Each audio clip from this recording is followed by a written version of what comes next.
qui est une révélation, c'est un homme qui a approfondi, qui s'est frotté aux grands problèmes. Amigos, ¿cómo están? Bienvenidos a La Máquina de Pensar. ¿Cómo están? Estamos escuchando a Émile Cioran. Este es el filósofo, pensador rumano, bueno, obviamente nacido en Rumania, pero vivió casi toda su vida, o gran parte de su vida, en Francia, y escribió la mayor parte de su vida en francés, o sea, su exilio fue doble, como persona y como escritor. Es alguien, estamos escuchándolo ahora, en una entrevista que estaba hablando en francés, obviamente. Émile Cioran estaba hablando sobre el suicidio, la idea del suicidio para él es vital en su filosofía, al extremo de que dijo que él había logrado vivir toda su vida pensando que siempre existía la posibilidad de suicidarse, y bueno, su filosofía llega al extremo de decir que cuando uno está con mucha gente piensa por qué no se suicidan, le sorprendía que la gente no se suicidara, que no fuera lo normal. Sus obras, dice acá este artículo, representan a menudo una atmósfera de tormento, un estado que Cioran mismo experimentó durante mucho tiempo y que llegó a estar dominado por un lirismo, por una poesía y a menudo la expresión de estos sentimientos intensos e incluso violentos. Los libros que escribió en rumano, en especial, que son los, en su primera época hubo 5 libros mientras vivió en Rumania que los escribió en rumano, muestran esta última característica. Preocupado por los problemas de la muerte y el sufrimiento, se sintió atraído por la idea del suicidio, creyendo que era una idea que podría ayudarlo una sola vez en la vida, una idea que él explora totalmente. En Las alturas de la desesperación, que es un libro, y en Nuevos dioses, hay toda una sección de aforismos dedicados al suicidio. Para hablar de este hombre, Émile Cioran, alguien que estuvo vinculado también en su momento a Susana Soca, a los cuadernos de la Licor, al extremo también de que escribió un artículo a la muerte de Susana Soca. Vamos a hablar esto seguramente más en extenso con Claudia Mengual mañana, que acaba de publicar una biografía sobre Susana Soca, Rara Avis. Para hablar, digo, de Cioran, estamos recibiendo desde Austin, Texas, a una amiga de La Máquina de Pensar, a la poeta Ida Vitale. ¿Cómo andás, Ida? Muy bien, me alegro que se acuerden de Cioran, todavía me parece un poco raro, pero me alegro además que lo vinculen con el nombre de Susana Soca. Nosotros somos medio raros, porque esto de Cioran, no sé si alguien lo está comentando. El año pasado aparentemente se habló mucho porque se cumplieron 100 años, con esa idea que hay de que 100 años del nacimiento, entonces hubo mucha movida. Me dice el flaco Germán, que es el productor de La Máquina, me dice, Ida, que estuviste en México, estuviste con tu esposo, con Enrique Fierro, el poeta, presentando 2 libros de Enrique. Sí. Bueno, me está sacando un poco del centro. Creí que el centro era Cioran. Sí, bueno, ya mismo hablamos de Cioran. Sí, hablamos sin duda.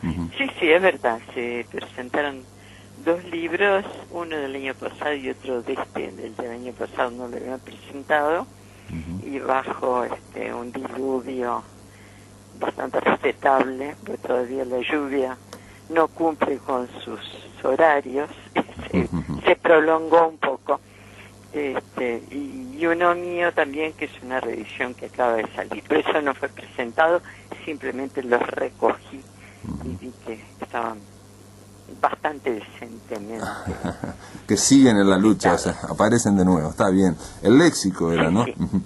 Bueno, a ver, ¿cómo estuvo? Sí.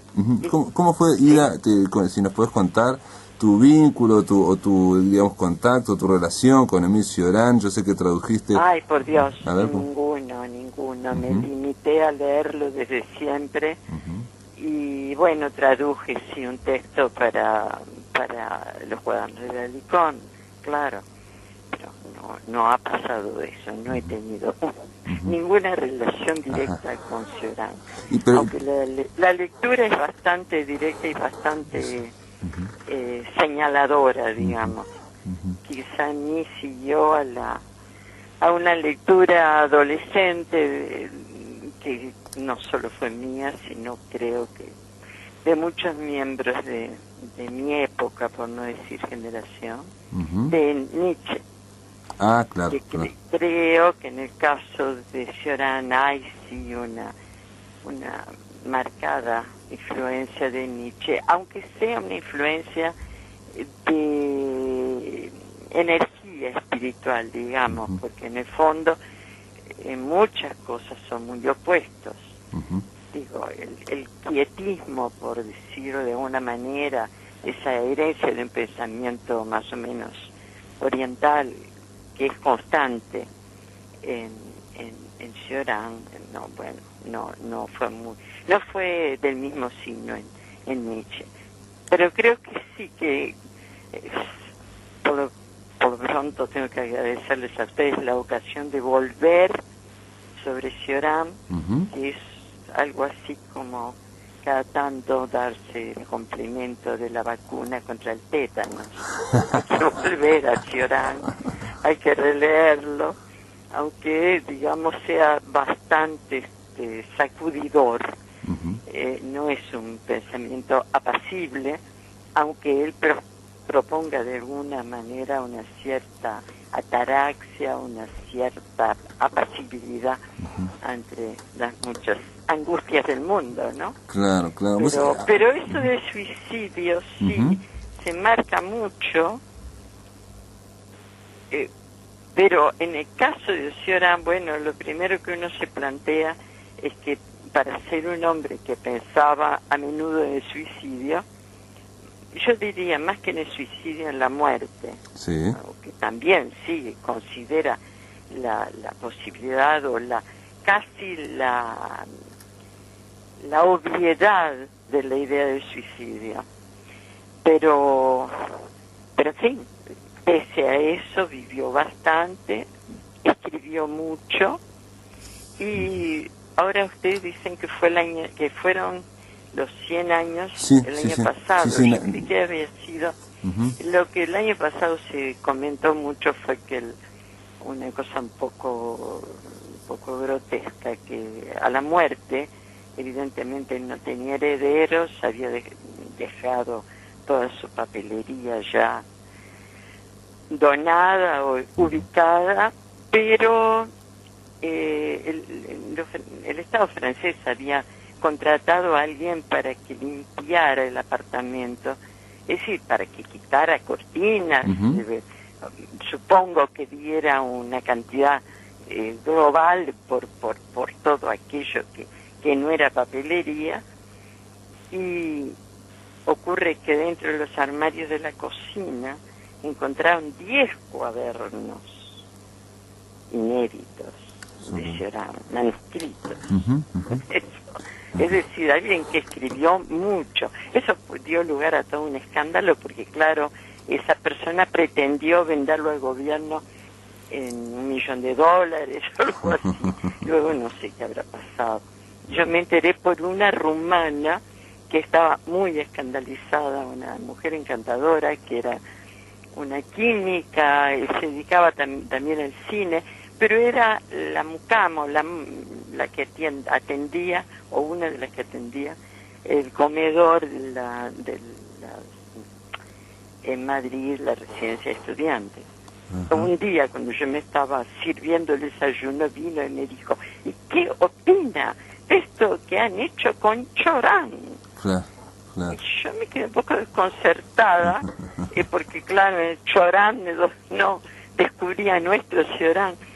Y claro, yo había visto la noticia en el diario, pero me dio mucha alegría que la mujer me lo comentara a mí. No vi que hablara con nadie más de eso, pero sí, sabía que yo lo había leído por lo visto, intuía. Lo intuyó de alguna forma, sí, de alguna forma lo intuyó. Y decime, entonces vos lo lees desde hace mucho a Cioran, y cuando se dio lo de la traducción de ese artículo para la revista Laricón, ¿lo propusiste vos? ¿Te interesó o fue Susana Soca la que te planteó? No, creo que haber sido Susana, que tenía un original. Eso fue una cosa que ella tenía. Es posible que sí que haya surgido alguna conversación así, la idea de que yo lo tradujera yo, pero bueno. Al final hay un texto muy lindo en realidad, la muerte de Susana provocó 2 textos, el de Borges, ese soneto maravilloso. Sí. ¿Te acuerdas? Sí, claro, sí, que termina hablando del fuego al final, sí. ese tigre, el fuego. Exacto. Sí. Y el de Cioran también, que claro, en aquel momento Cioran no era demasiado leído, demasiado actual. Creo que todavía no existían las buenas traducciones. Hay una traducción muy buena con un prólogo de Susan Sontag acá.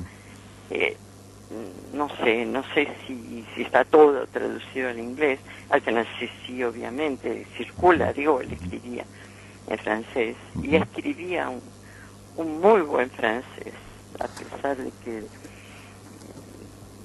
bueno, no es a pesar, que habla bastante de las lenguas muertas, lenguas en las que no se puede cometer errores, y en algún momento habla del francés como una lengua que ha bordeado la muerte en cierto momento, en ese momento, digamos, el siglo XVIII, en que de alguna manera se endurecen los límites de una lengua, en que ya no se puede escribir. ¡Au! ¿Qué pasó? Ese ruido es un teléfono que se cayó. No, nada grave.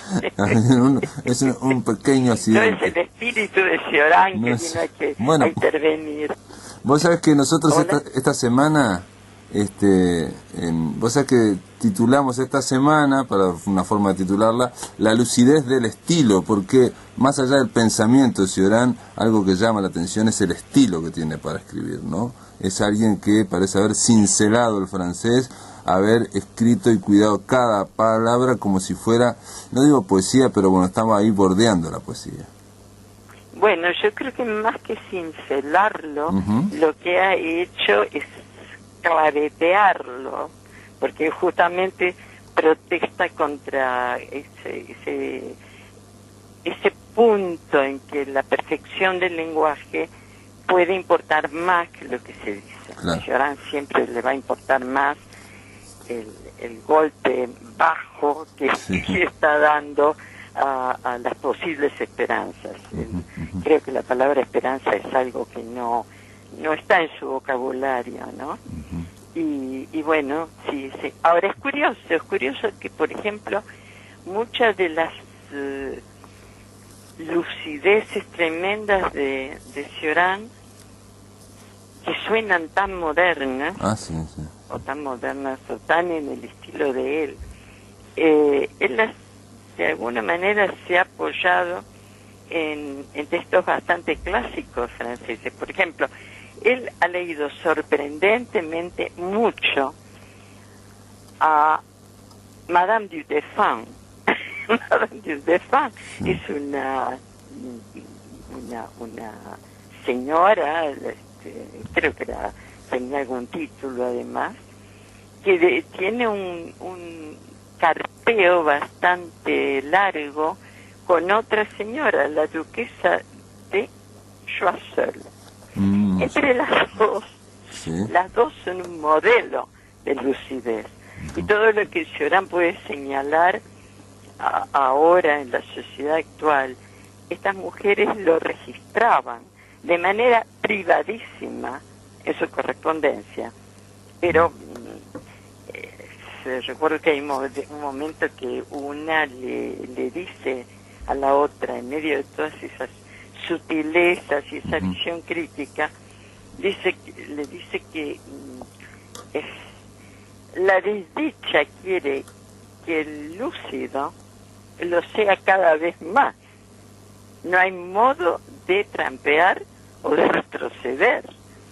Son cosas así que de algún modo Cioran recoge. Sí, el leitmotiv. Es curioso, ¿no? Porque uno piensa claro. perdón, No, decir, perdón.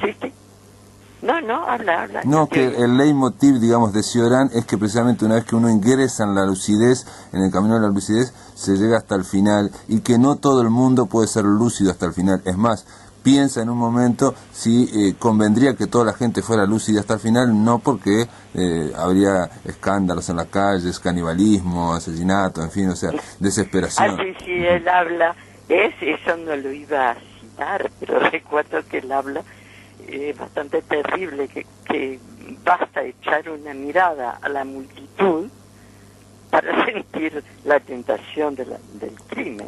Sí, sí, sí. Algo por el estilo, palabra. Sí, sí, sí, sí, sí. Más o menos, esa es la... Bueno, es que alguien ha dicho que es, no sé, que es un fanático sin convicciones. Por suerte, porque realmente tiene el fanatismo que tienen algunos que sí llevan a sus últimas consecuencias esa visión negativa. Digo, pienso que cuando Hitler mandaba matar a todos los que le desagradaban, por ejemplo, todos los judíos o toda la gente de alguna manera enferma, ¿no? Digo, en el fondo estaba manifestando un fanatismo terrible, ¿no? Claro, claro. No, él siempre trata desde su primer libro, en francés, Breviario de Podredumbre, la idea de que enamorarse de una idea es lo primero para ser fanático y para tratar de llevársela a los demás y bueno, tratar de arreglarle la vida a los demás, en fin. Una pregunta, el artículo ese que escribió sobre Susana Soca se llamaba Ella no era de aquí y está en un libro bárbaro que se llama Ejercicios de Admiración, donde él escribe artículos sobre cada una de las personas que admiró. Y todas tienen el nombre por ejemplo, habla de Henri Millot, habla de Roger Calois, va hablando, yo que sé, de Valéry, le dedica 3 artículos, pero el de Susana Soca no la menciona, es un texto que dice Ella no era de aquí, y dice no la vi más que 2 veces. Sí, no tiene nombre. No tiene nombre. Claro, sí, es curioso, sí, sabes que yo he pensado en eso, ¿por qué? Porque no sé si la relación fue muy grande. Sé que Susana en ese momento, cuando estaba en Francia, ayudó a muchísima gente, a Michaud, por ejemplo. Sí. Es decir, además hay una cosa que en general no sé si se comenta, no sé si se sabe. Susana Soca aprendió ruso para ir a hablar con Pasternak. Con Boris Pasternak, ajá. Así, hubo una época en que Susana coincidió el verano, estaba en Punta del Este, y todo el mundo veía como un gesto de novismo que Susana se había llevado a una profesora de ruso. Susana aprendió ruso, yo creo que en 6 meses. Se llevó a su profesora, vivió con ella y aprendió ruso. Sí, sí. Y Rodríguez Monegal me dijo, no estaba absolutamente seguro, pero estaba casi seguro que la edición del libro de Pasternak, que fue el Toshibago, que fue hecha en Italia, fue sacada de Rusia por Susana, porque coincidían las fechas, y Pasternak estaba muy aislado. Y ella publicó un artículo muy largo después sobre Pasternak, sobre la visita a Pasternak. Yo no tengo acá ella fue a Rusia, aparentemente no lo encontró a Pasternak, hubo un problemita ahí, pero estaban en la misma ciudad. No, estuvo en la Daya, creo. Sí, pero parece que no lo encontró. ¿No? El libro de Claudia Mengual precisamente salió a dar un libro de 500 páginas, es una biografía sobre Susana Soca, y precisamente trata de profundizar, ese es uno de los puntos que trata de profundizar. Uno es hasta qué punto sabía ruso, podía traducir o no, o si solamente lo hablaba, y el otro es hasta qué punto encontró o no encontró a Boris Pasternak. Aparentemente no lo encontró, pero se escribieron ellos, ¿no? Diciendo, usted se fue, yo no lo pude encontrar, en fin, una serie de cartas que hay ahí. Pero mañana voy a conversar y te mandamos igual. No tengo los datos así, exacto. Lo que te sé decir que Susana tenía una capacidad para las lenguas notable. Hablaba francés, hablaba inglés como un pajarito, perfectamente. Así que no me sorprende que haya logrado, no sé si traducir. Claro, sí. Traducir, pero tampoco lo hizo, creo. No sé que haya traducido. En el libro de Claudia Mengual, precisamente incluso se mencionan a esta profesora que vos decís que es así, que la contrató, después esa rusa después se fue a vivir a Buenos Aires, en fin, hablan con la hija, creo, o una nieta de esa rusa. O sea, está bastante claro que ella aprendió, está bastante claro, ¿no? No hasta qué extremo, ¿no? No, además en ese momento yo la veía, sabía que estaba en eso, en el aprendizaje del ruso. Y sabía que era para eso. Claro. Sí. Tengo para terminar, Ida, una teoría, mirá qué teoría la mía. En este libro de Cioran, Ejercicios de Admiración, donde él habla los artículos de cada uno y los va mencionando, el único artículo, como lo hemos dicho, de Susana, no la menciona, dice ya no era de aquí, comienza el artículo diciendo no la vi más de 2 veces, poco, lo extraordinario no se mide en términos de tiempo, fui conquistado de entrada por su aire de ausencia y de extrañamiento, sus susurros, no hablaba, sus gestos inseguros, sus miradas. En fin, mi tesis, como lector nomás, es que él quiso plantear que en ese artículo ella es tan elusiva que ni siquiera aparece el nombre, porque es algo que se reitera una vez y otra con Susana Soca, digamos, de que parece que se está escapando siempre. Sí, además es la visión que creo que todos tuvimos de ella, ¿no?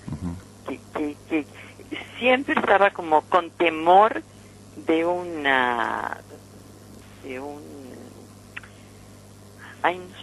como de una excesiva entrada de la gente en su campo. Claro. Era de una discreción infinita, claro. pero como temerosa, como de una enorme timidez. Verla dar una conferencia era una angustia, porque se le perdían los papeles, se entreveraban, estaba así como si todo fuera la primera vez. Sí. Pienso que fue una mujer que vivió una vida muy rica, muy en contacto con gente importante, pero siempre ella tenía como un temor. Incluso hay una historia muy graciosa de una reunión que se hace en un hotel donde ella vivía y y todos están un poco sorprendidos porque aquel espacio como que no debería ser el de ella, y por la mitad de pronto dijo, es que me equivoqué de piso. en otro lugar que no era el suyo, claro. Porque ella vivió y tenía sus cuadros y tenía cosas ahí, pero estaba en otro y no se había dado cuenta. Impresionante. Estaba en una habitación vacía o no, ese detalle no lo tengo perfecto. Pero en fin, bueno, hemos pasado de Cioran a Susana. No sé si está bárbaro, un paseo bárbaro. No hemos hablado demasiado. No, está perfecto, y aparte me sirve para que los amigos de La Máquina de Pensar se hagan, digamos, un aperitivo de lo que vamos a conversar mañana con Claudia Mengual, que vamos a hablar de Cioran y vamos a hablar sobre todo de Susana Soca, todo el programa. Ida Vitale, poeta, traductora, crítica, gracias, amiga de La Máquina de Pensar, gracias por estar acá en Montevideo, en Radio Uruguay, gracias por este aporte que nos haces. Bueno, bastante escuálido. Mandale un abrazo grande a Enrique. Sí. Bueno, muchas gracias a ti. Hasta luego. En el aire de Radio Uruguay, La Máquina de Pensar.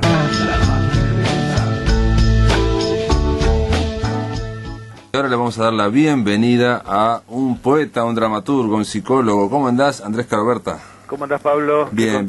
¿Qué haces? Bien, todo bien.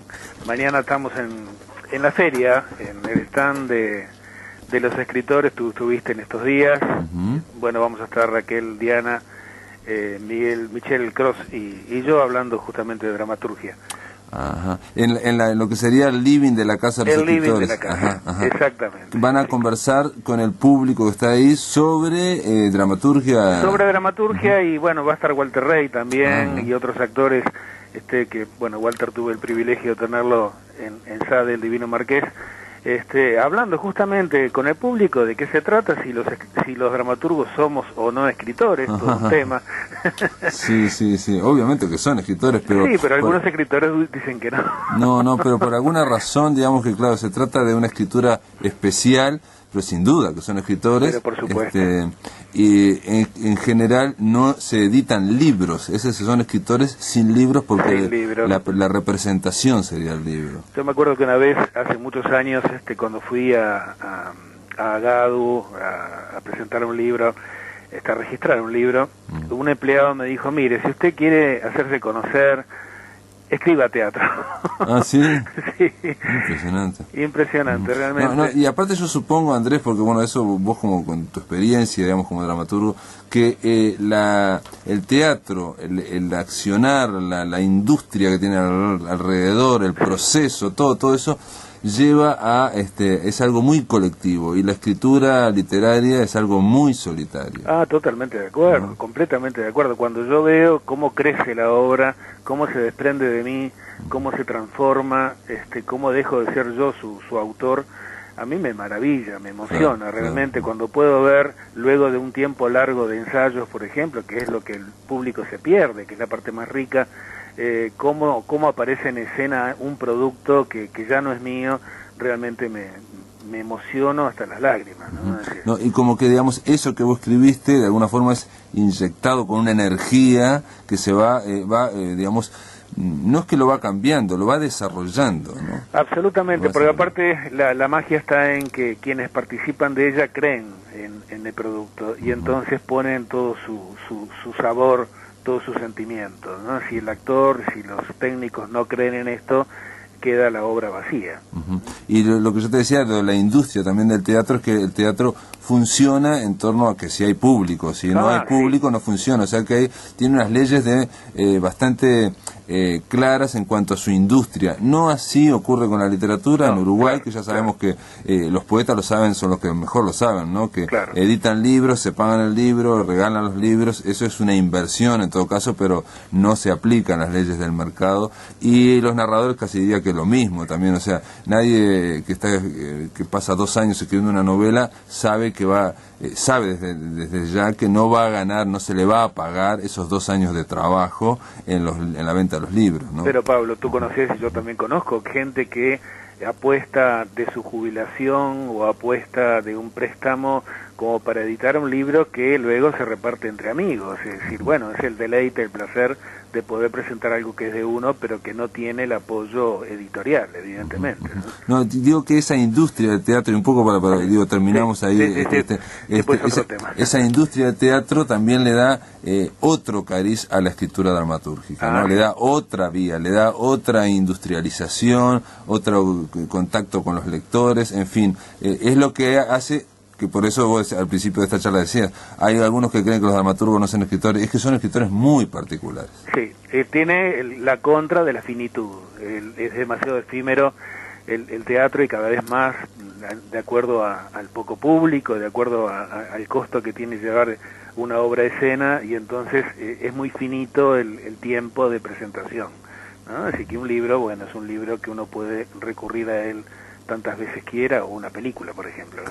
Claro, sí, otro formato. Bueno, muy bien, pero Andrés Caroberta lo llamamos porque en su momento yo conversé una vez y no sé cómo te comenté lo de Cioran, que yo estaba interesado, y me dijiste, a mí me encanta Cioran, entonces nada, para ver que compartir un poco las lecturas. Para, me están haciendo señas de que se me terminó el tiempo de este bloque. ¿Qué te parece? No, o sea, vamos a hablar de Cioran en el siguiente bloque con Andrés Caroberta, ¿te parece? Me parece estupendo. Si querés volver a escuchar charlas, entrevistas o columnas, ingresa a piensamáquina.blogspot.com y bienvenido al corazón de las palabras.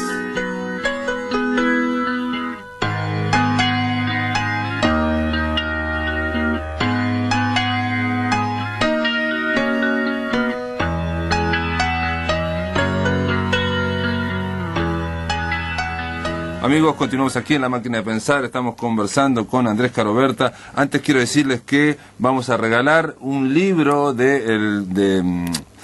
No dejaré memorias, de Ruperto Long, que se está presentando ahora en la Feria del Libro. Nos dejó un ejemplar sobre la biografía novelada del Conde de Lautréamont de Isidoro Ducas. Es un libro de Planeta. Simplemente tienen que llamar, hay un solo ejemplar, el primero que llame se lo lleva. Andrés Caroberta, estamos conversando contigo sobre este escritor, este pensador llamado Cioran. Nació en 1911, murió en 1995. ¿Cómo fue tu contacto como lector? ¿Cómo fue? ¿Por qué te gusta tanto? Mira, Cioran apareció, como todos los libros más importantes de mi vida, por casualidad. Es decir, alguien que no había devuelto un libro, un día me alcanza el de La podredumbre, y y bueno, me enamoré, leí la primera hoja y ya me enamoré de Cioran, y además le encontré, y por algo lo siento tan cercano, con el Marqués de Sade.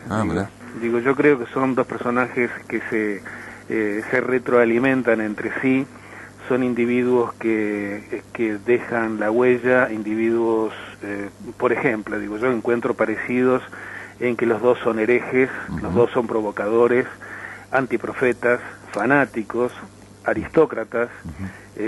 No, fanáticos del antifanatismo, ¿no? O sea, sí, pero dentro del fanatismo, del anti, pasan a ser fanáticos. Claro, son antifanáticos en el sentido que no odian a todos los que son fanáticos tras de una idea, son personas individualistas. Exacto. Y son antisistémicos, digamos, su propio pensamiento no es un sistema, tienen contradicciones. Son anarcos y anárquicos. Son revulsivos, evidentemente, cualquiera de ambos. Aristócratas también, porque tienen un concepto vertical de la humanidad, desesperados ambos, apátridas, pero por sobre todo compañeros de ruta. Yo creo que ambos dejan en mí permanentemente la huella, y yo recurro a Cioran a través de sus aforismos. Recorro sus libros como él pedía, saltando de uno a otro y no importando la página en que esté, porque parecería como que en cada página, en cada frase, uno encuentra un sentido, una importancia para la vida de uno mismo, ¿no? Es decir, y lo que más he aprendido de Cioran es a entender que todo es una construcción humana. Es decir, el tema, muchas veces uno se angustia, entra en crisis por cosas que parecen sumamente reales y no dejan de ser situaciones virtuales, ¿no? Es decir, lo que marca todo es la muerte, y en Cioran está desde casi su nacimiento el concepto de por qué nací, y el deseo de morir. Pero además, como gran contradictorio, como decía Buñuel, gracias a Dios soy ateo, yo siento que Cioran también era un enamorado de la vida, ¿no? Es decir, un frustrado enamorado de la vida. Recuerdo cuando él cuenta de que muere un amigo y les entregan en el cementerio las cenizas de ese amigo, y justamente hace una reflexión sumamente interesante diciendo, y acá está todo lo que este hombre hablaba conmigo. Sí, Henri Millot, están todos mirando y les muestran la urna a cada uno como si fuera, dice, un metre, un manjar, le va mostrando, y ahí está Millot, dice. Eso es todo, ¿no? Él tiene esa percepción, como decías vos, ¿no? De que casi budista, por decir algo. En ese sentido, hay un pequeño aforismo que dice: cuanto más se es, menos se quiere. ¿No? Ahí está. Es la idea de que cuanto más profundizás en tu interior o en la existencia humana, más superficiales te parecen todos los problemas que nos agobian día a día, ¿no? Que se lleva tarde esto, ¿no?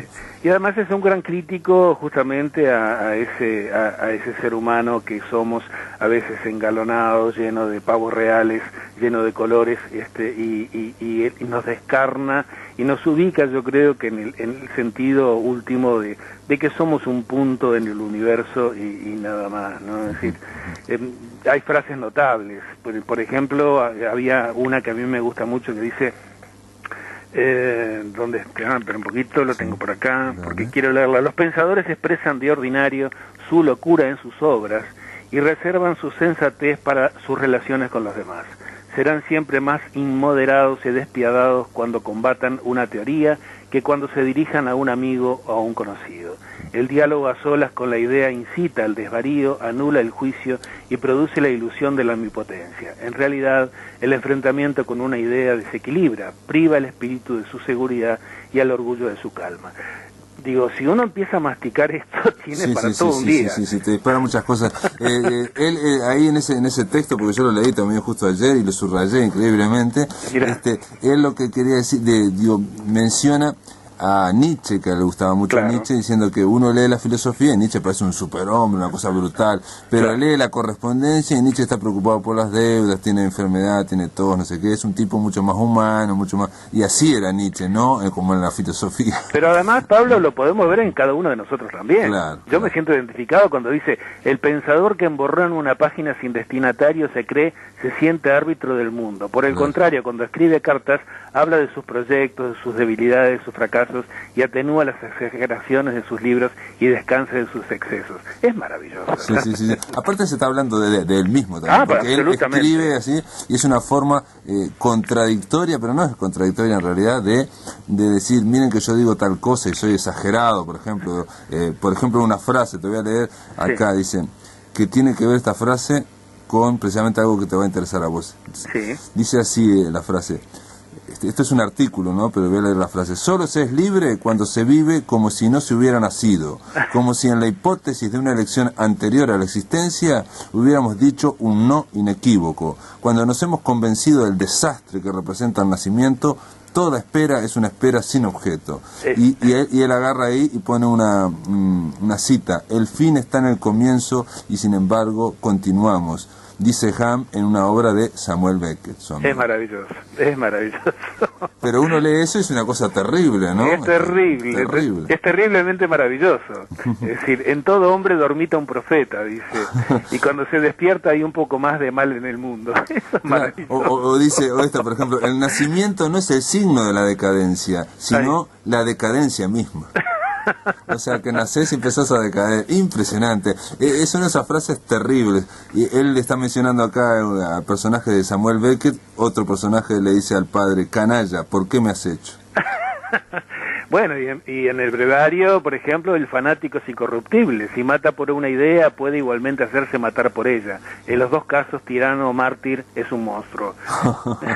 es tremendo. Es tremendo, pero después a la vez él, como decís vos, era alguien, y yo leí vi un documental hace poquito de que él, diciendo que en esa gran negativa y negaciones, él dice que hay una afirmación, hay una búsqueda de una afirmación, sí. Y por algo alguien se dedicó a escribir, a publicar, a cincelar esos textos que están maravillosamente escritos, Sí. O sea, había una especie de fe, aunque él no la asumiera nunca, ¿no? Sí, además él evitaba justamente el hacerse popular y hacerse conocido. Cuando habla de Borges, justamente dice que lo peor de Borges es que se hizo popular, se hizo conocido, ¿no? Evidentemente, a mí me hubiera gustado, a nivel personal, conocer a un Cioran más cotidiano, para ver cuáles son las contradicciones, porque evidentemente el que tenemos acá es el desmedido, ¿no? Sí. No, el lunes entrevistamos aquí a Abel Pose, que lo conoció, estuvo varias veces con él, y tiene 3 artículos, yo después te lo voy a pasar en un libro, qué bueno. Y él lo que dice cuando lo conoció con 75 años, ¿no? Ajá. Que era una vivacidad sorprendente, y le decía, pero qué bien está usted, y él dice, sí, porque vivo en un 6º piso sin ascensor. Entonces ese tipo no era, digamos, el súper deprimido que parece. Claro. No, ¿qué va a hacerlo? Yo tengo un amigo que es un filósofo, aunque él no lo crea, no lo sepa, no se está escuchando en este momento, que en su cuartito particular tiene las paredes, por culpa mía, digamos, muchas de las frases de Cioran justamente que le han marcado. Y yo creo que Cioran, insisto, más allá de todo lo terrible que parece, es un individuo que para mí amaba la vida, en la contradicción misma que es la vida, ¿no? Es decir, es con el antes de la desaparición y digo, del no ser y el después del no ser también, ¿no? Es decir, pero este tiempo que estamos viviendo, que lo desaprovechamos, creo que Cioran nos ubica justamente en la realidad de tener que aprovecharlo y dejarnos de pavadas, ¿no?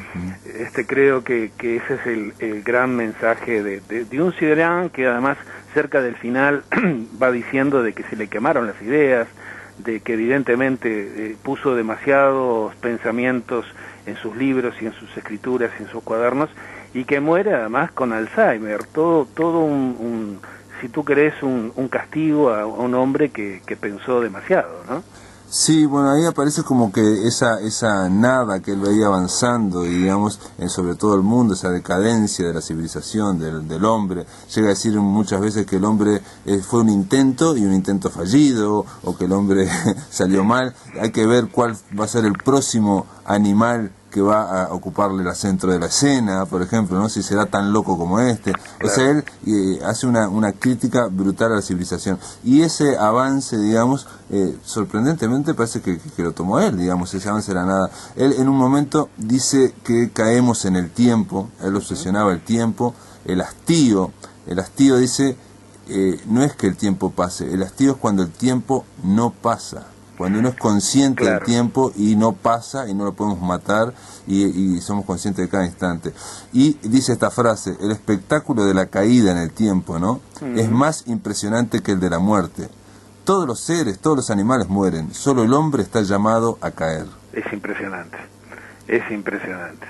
Sí, sin palabras, evidentemente. Lo que sí vos te disparan pensamientos, te movilizan cosas que vos decís, esto es una cosa... Sí, él era un amante además de los aforismos, un poco como autocrítica decía que era un poco atorrante, digamos, en cuanto a la escritura, tenía que expresar en una frase un contenido, pero además son esas frases que te marcan evidentemente porque además condicionen en la medida que uno va ingresando justamente en su pensamiento, ¿no? Es decir, me basta escuchar a alguien hablar sinceramente de ideal, de porvenir, de filosofía, escucharle decir nosotros con una inflexión de seguridad, invocar a los otros y sentirse su intérprete para que le consideren mi enemigo.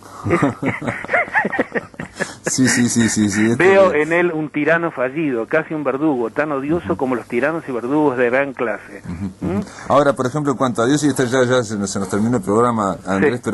pero alguien me lo mencionó, se ve alguien que leyó los aforismos, me dijo, yo me acuerdo de uno solo y me lo mencionó ayer, por eso lo quiero leer. Dice, él obviamente siempre está increpando a Dios, y de que, bueno, que es un demiurgo, que nos hizo mal, y que él está mal, no sé qué, Dios el mismo, si existiera, está mal, y dice en un momento, sin Bach, claro. Dios sería una figura completamente segunda clase. Claro. Y la música de Bach es el único argumento que lo justifica. Pero dice justamente que Dios le debe todo a Bach. Sí, por eso es el único argumento que lo justifica. La creación del universo no puede considerarse entonces un fracaso total porque está Bach.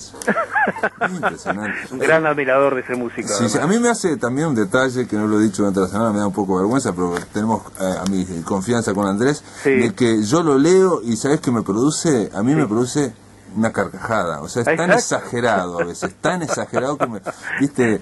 Porque te dice la verdad. Y vos también te estás riendo, ¿viste? Pero por supuesto. Un tipo que dice, yo no entro en depresión con Cioran. No. Al contrario, creo que me revitaliza. Claro, estamos de acuerdo. Bueno, muchas gracias por estar acá. Un placer, Andrés. Saludos a los dos. En la máquina de pensar, esperemos que mañana vaya bien. Mañana va a estar Andrés Caroberta con Raquel Diana y con Michelle Cross hablando de dramaturgia ahí en el atrio en la Feria del Libro, en el living de la Casa de los Escritores, es entrando a mano derecha. Pueden preguntar también. Espero que vaya todo bien. Te mando un abrazo grande. Estamos aquí simplemente terminando ya esta semana, estamos terminando el miércoles. Mañana jueves vamos a estar con Claudia Mengual todo el rato, vamos a estar en la Feria del Libro, vamos a estar ahí transmitiendo desde el atrio de la Intendencia de Montevideo. ¿Por qué? Porque Claudia Mengual acaba de editar hace relativamente poco Rara Avis, vida y obra de Susana Soca. Vamos a hablar de este ensayo biográfico en torno a esta esquiva poeta, editora y mecenas uruguaya. Esto es todo, amigos, hasta mañana.